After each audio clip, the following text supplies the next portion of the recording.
Sa isang abalang daan ng Bukal, Dasmariñas, Cavite, tumungo ang aming grupo upang tahakin ang tahanan ng aming kakapanayamin. Sa aming pagpasok ay bumungad sa amin ang marangyang bahagi ng bayan na tila ba hindi kakikitaan ng bakas ng kahirapan. Ngunit sa gitna ng mga naglalakihang bahay, natatago ang isang simpleng tahanan, tila isang lihim na kwento na naghihintay na maipahayag.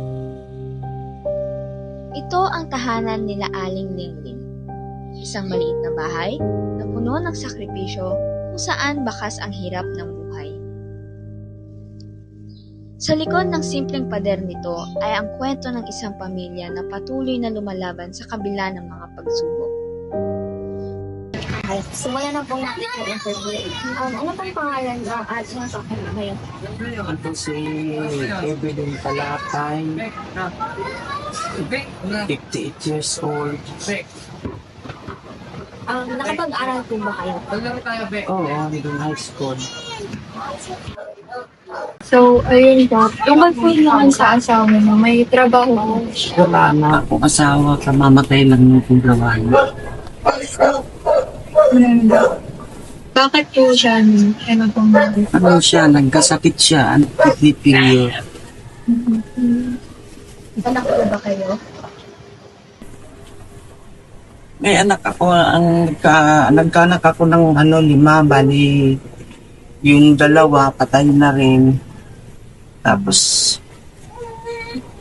3 na lang yung buhay ngayon.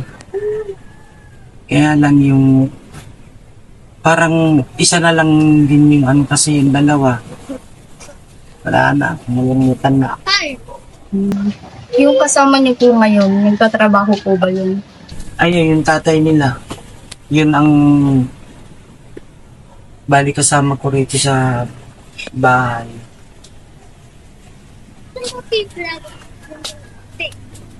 Ilang taon na po kayo nakatira po dito sa bahay?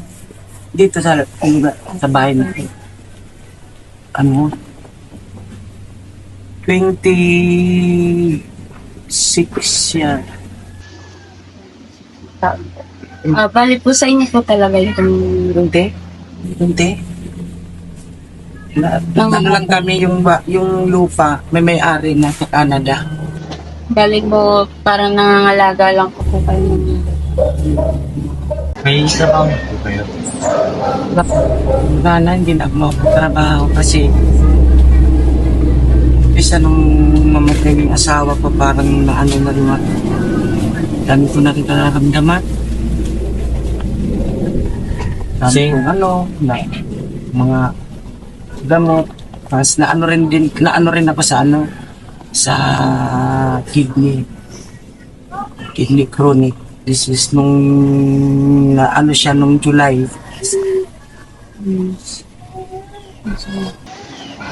Since wala po kayong dala, ano po yung usually na ginagawa niyo po dito sa bahay? Ganyan, yung minsan nag-aalaga ng ako kasi may baby kami. Yun lang. Tapos, pagkaya ko, nag-linis dyan. Yung pang-araw-araw ko naman na na pangangailangan, hihingi ako sa mga ko, sa pamangkin ko, kapatid. Kasi hindi naman kaya nito kay construction lang naman yan, tapos 3 yung anak niya. Kasama niyo po dito sa bahay po yung asawa niya dito. Oo, nandyan. Kung kapag wala po kayo ang mapagkukuhanan sa pang-araw-araw, ano po yung ginagawa niyo? Nag-uutang po ba kayo sa mga kakilala? Hindi, nahingi na lang ako, nakakatakot kasi mga utang. Wala naman akong pambayad. Hindi na lang diretso. Nabibigyan na lang po kayo. Oo, minsan naman naaabot-kabutan naman ako. Tapos yung mga gamot ko, mga hinihingi ko rin kasi wala rin naman akong pambili. Kung ito po magkakto yung mga gamot po. nung isang araw, nakahingi ako doon sa hospital. Halagang 1.9 yata ang halaga ng gamot. Hindi na kumpleto yun. Meron pa nga akong, mga kulang pa nga akong gamot ngayon. Wala na kasi sa kanila. Yung maintenance ko ba? Since napag-uusapan na po natin yung tungkol po sa kalusugan niya. Since kanina po nabanggit yung naging po yung sa ilang steady po. So, mga ilang taong na po bang nararanasan or nararamdaman po sa yung mga sabi? Siguro mga 3 taon na. Nakakapunta naman po kayo sa hospital po, gano'n po nakakapag-check up. Oo. Kahit ako lang mag-isa, pinipilit ko. Kahit isa lang yung mata ko. Kasi, wala namang paningin na yung kabila eh. Hindi niyo po napapa-check up or napapatingin po si Dapat nga, yan, mauoperahan pa yan. Kaya lang, wala naman na. wala na pong pera. So, Ano po yung mga nararamdaman niyo ngayon yung mga sakit mo? yun nga, yung diabetic ko. Tapos yung sa kidney ko.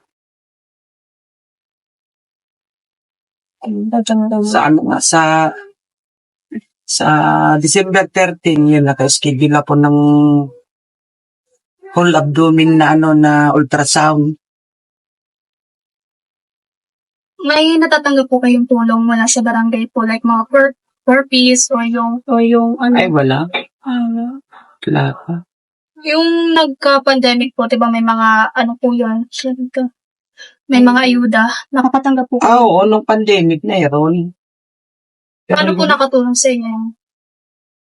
Ay, malaking tulong din yun kasi nagkataon na walang mga trabaho ang mga noon. Tsaka, buhay pa yung asawa ko noon nung nag-pandemic.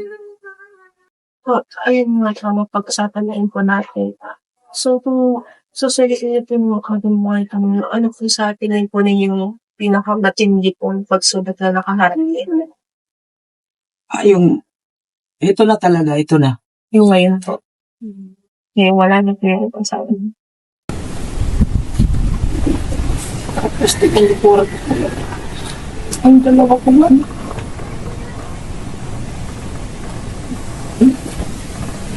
Hindi na. Yung dalawang anak kasi wala na, hindi na nagtarap. Wala na po kayong balita tungkol po sa gawin ko na. Kasi binak nila ako eh. Kailan po yung huli na po sila makita o nakausap po? Siguro mga July yata yun. Ngayong taon din. Yung anak ko sa tambihan namatay si Tabi. Nandun na sila. Gusto nila mangyari, magkanya-kanya na lang kami. Pagtapos po yung dalawa kong anak nito. Yung isa lang, grade 12. Yung isa naman, high school, pero siya, yung maayos na rin yung trabaho na security. Nag-asawa na po siya. Walang asawa yung, pati yung si Kyo. Ay, nag-asawa siya sa nung una. Nag-iwalay. Okay lang po talaman yung anak nitong namatay. Ano po ang dahilan? Panganay ko, sakit. Yung bang parang, hindi malaman kung yung bungam na tao ba, inggit ba, through sa trabaho niya. Yung pangatlo kong anak, yung potassium niya, bumagsak na yung sata. Dalawa po sila namatay. Oo, dalawa sila. 2 years lang ang gap nila nung nila eh. Ilang taon po sila nung namatay po? Yung panganay ko 7 years nang wala. Yung pangatlo ko 5 years. Bali po kung may pagkakataon po bumalik po sa poder niya yung dalawang na anak niya po. Ano po kaya yung sa tingin yung magiging bago sa buhay po niyo?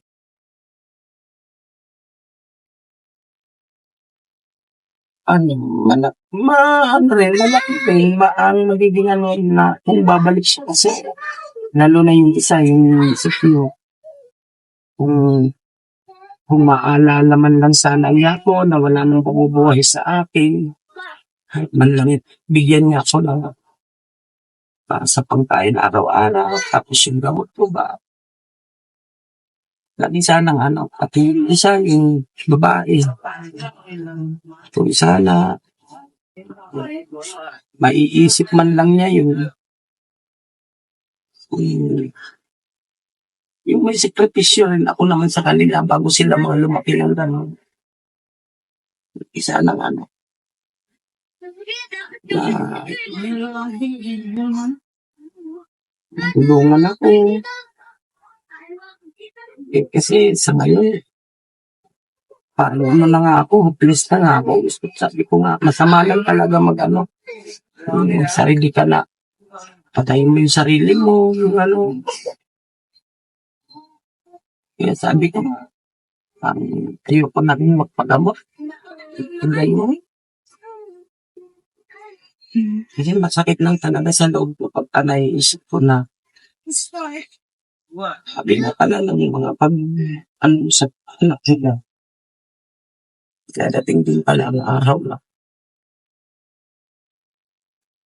sasagot-sagutin ka pala. Wala silang obligasyon sa magulang. Ang anak ang may obligasyon sa anak. Sakit din. Mahirap. Kaya sana mangyari sa inyo yung ganyan. Mahalin yung magulang. Yung nabanggit niyo po yung kanina about sa pagtulong sa pangkain araw-araw, nakakakain po ba kayo ng 3 beses sa isang araw? Lalo kung wala akong pera. Sino po ba itong actually mo talaga?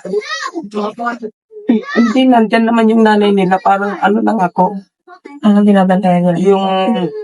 Yung mahalalay lang ba ako kasi may baby. 3 yan sila. Dito din po sila nakatira po. Oo. Lupit nila. Yung ako, 7, 4, at saka yung baby na 3 buwan.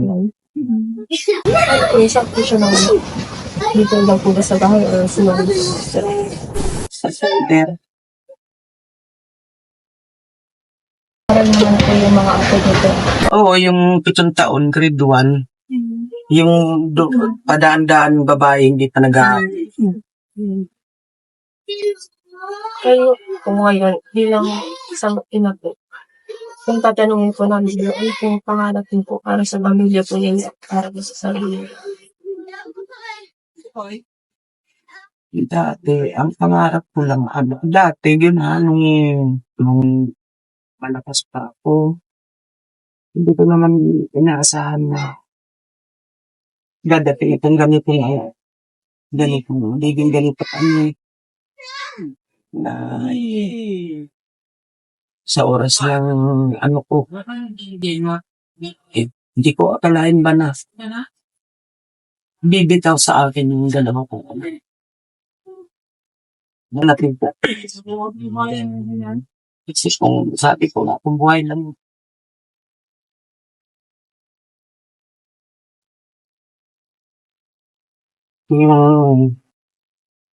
kailangan ko magpa-doktor na. Ako lang mag-isa.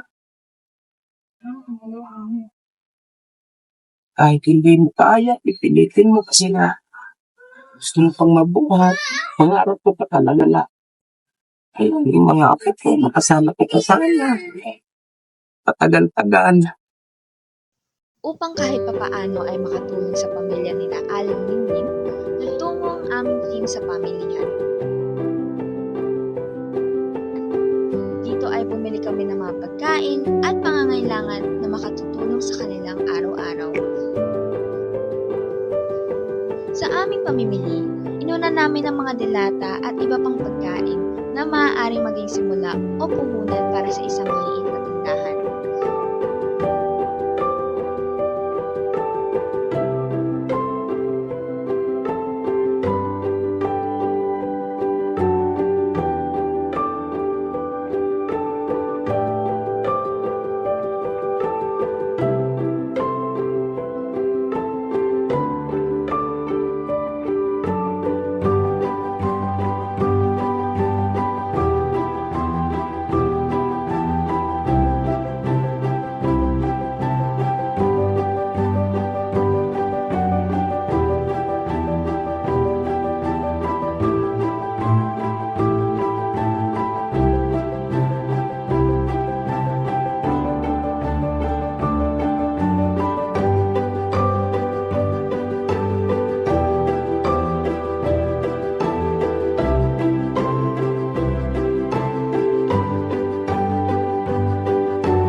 Isang simpleng handog mula sa amin, mga pagkain na sana'y magdala ng saya at pag-asa sa kanilang tahanan.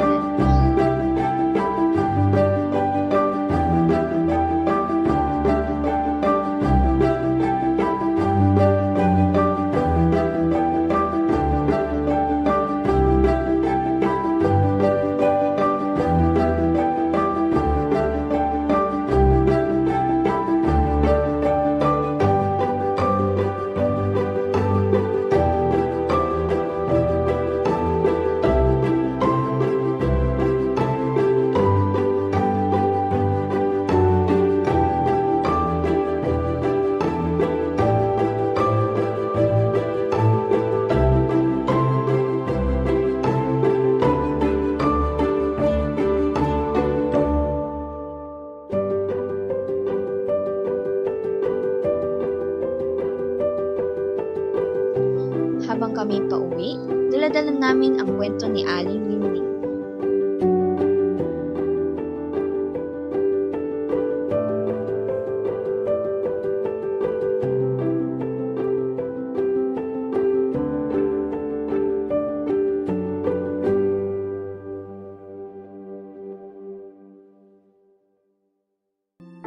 Magandang araw, ako si Hana Alisa M. Pacheco mula sa BSED English 2. Ang kwento ni Aling Linlin ay sumasalamin sa sakit ng pangungulila at pagkalimot. Labis akong naawa at nakaramdam ng matinding kalungkutan para sa kanya dahil talaga nga namang napakahirap mawalan ng mahal sa buhay o ng pamilya lalo na sa oras ng pangangailangan. Mula sa karanasang ito, aking napagtanto na tayo-tayo ring mga mamamayan ang magtutulong-tulungan sa oras ng kahirapan at magbibigay ng suporta sa bawat isa. At isa ito sa tinatawag nating nationalism.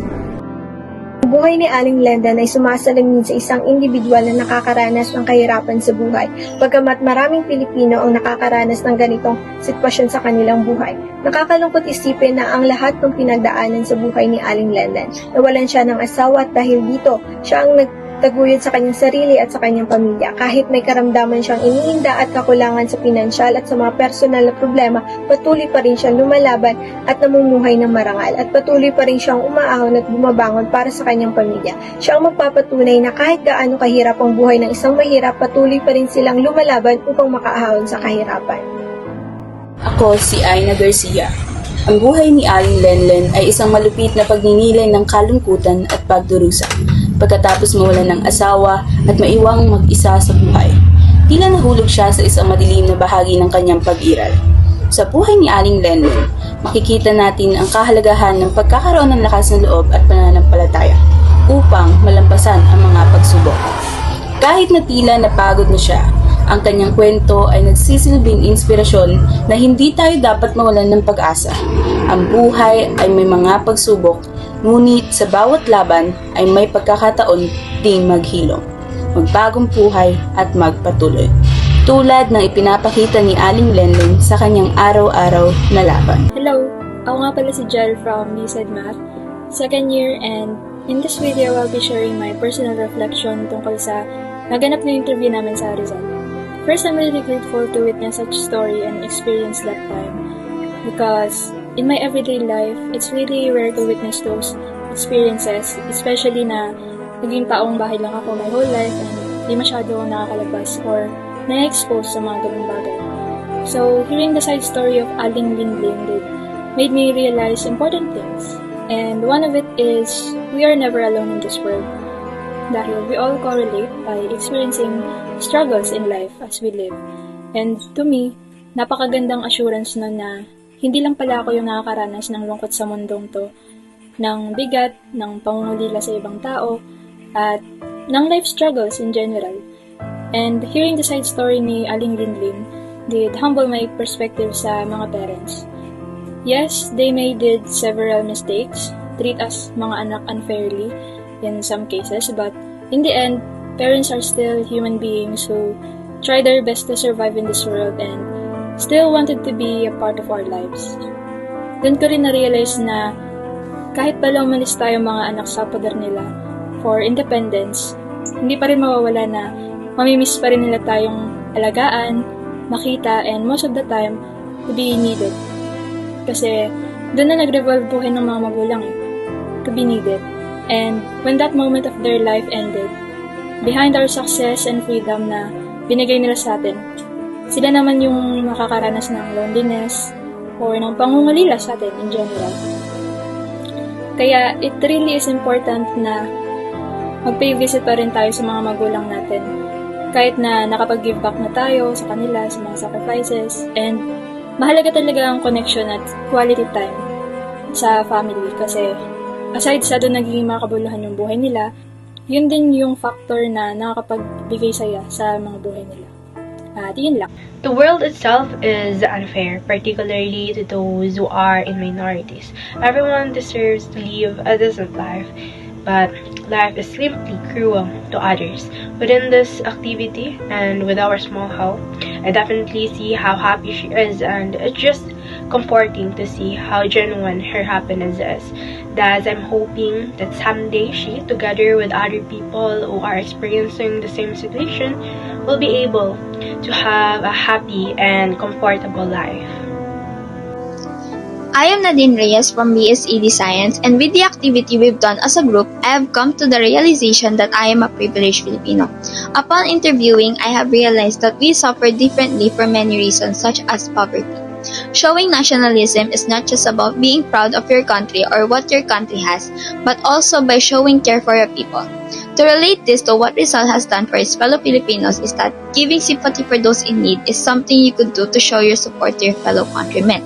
In order for our country to develop, we need a nation that cares about one another and not bring each other down just to reach the top or just to be better than anyone else. Because at the end of the day, we have the same Filipino blood in us. I am Marian Charis Bondo, one of the interviewers in this project. Meeting Aling Linlin and hearing story taught me a lot about being strong in tough times. Aling Linlin talked about her illness, losing her husband, and how her children left her. It made me feel sad but also made me realize how important it is to listen and care for others. When we bought groceries for her, I saw how even small things could make a big difference. Her smile and gratitude reminded me how helping others can bring hope. This project showed me the importance of kindness and inspired me to help more people in need. When we interviewed Ate Lenlen, the phrase, "ang hirap maging mahirap," immediately came to my mind. Listening to her answers filled me with sadness. She is sick and her children have left her. It's heartbreaking to think that her child would abandon her despite her condition. She cannot afford medical checkup due to financial problems. Hearing her express feelings of hopelessness, even wishing for her death, brought tears to my eyes. It deeply affected me. I hope God gives Ate Lenlen strength to fight and not give up. My name is D. Harvey Sarmiento and I am one of the corresponders that interview Aling Ling. Interviewing Aling Ling reveals the resilience, strength, and hope that often go unnoticed in the face of hardship. Their stories remind us of the importance of compassion and community in addressing poverty. By listening, acknowledging their struggles, and supporting initiatives that empower them, we can help create opportunities for positive change.